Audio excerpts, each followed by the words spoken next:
خوای گەورە دەفەرمێ ويعلم ما تفعلون.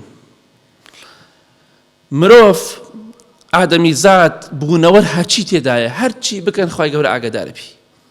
بۆی دڵخۆش مەبە گوناه و تاوان دەکەیت. خوا ئاگاداری تۆیە، هیچ شتێکی لێ بزر نابێ. لای خوای گەورە شەو ڕۆژ فەرقی نییە، تاریکی و ڕۆشنایی فەرقی نییە. بۆیە هەرچی دەکەن خوای گەورە ئاگادارە. جا ئەوە خەسارەتمەندیە کە ئێمە گوناه و تاوانەکانمان زۆر کردووە بەڵام لە بیرمان کردووە، ئەوەی کە تۆبەمان لێ نەکردووە. بەڵام خوای گەورە دەفەرمێ ئەحصاه الله وەنەسوه، هەموو ئیحسا کراوە و نووسراوە ئەو گوناهانەی کە تۆبەت لێ نەکردووە، ئەو گوناهانەی کە خوا لێت خۆش نەبووە ماوەتەوە، هەمووی ئیحسا کراوە و نووسراوە بەڵام مرۆڤەکان لە بیریان کردووە. بۆیە مەڵێ 10 ساڵەوە پێش گوناهێکم کرد، 10 ساڵ کردوتە هەر لە بیرە نەماوە، 20 ساڵەوە پێش کردوتە، بەڵام هەمووی نووسراوە ئەگەر خوا لێت خۆش نەبوو بێ.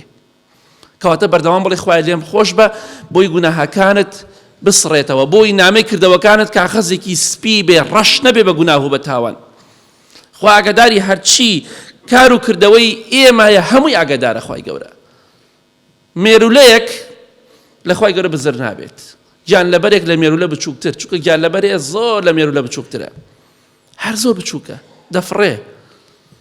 یعنی سبحان الله گیانلەبەری وان بینی سوێن بەخوا بە 5 دانە بە 6 دانە بەقە مێرولەی نابێ، ئەفڕێ، هەر بە چاو بە حاڵ دەبینرێ.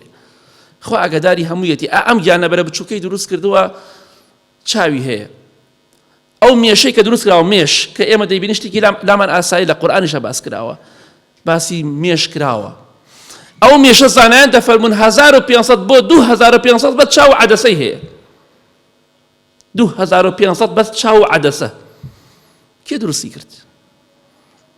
شەخسەکان دروستیان کرد؟ ئەوانەی کە خەڵکی داوای یارمەتیان لێەکە؟ نەخێر، بەس خوا دروستی کردووە. خوایەکی گەورە بەدەسەڵات هەیە، چی پێویستم بۆ داوای یارمەتی لە عەبدێکی دەزەعیف بکەم لە من زەعیفتر و بێدەسەڵاتتر و مردوویەکی داماوە. بۆیە خوا ئاگاداری هەموو کار و کردەوەیەکمانە. ڕۆژێک دێت لێپێچینەوەمان لەگەڵا دەکرێت، خۆت بۆ ئەو ڕۆژە ئامادەکە بە پشتیوانی خوای گەورە.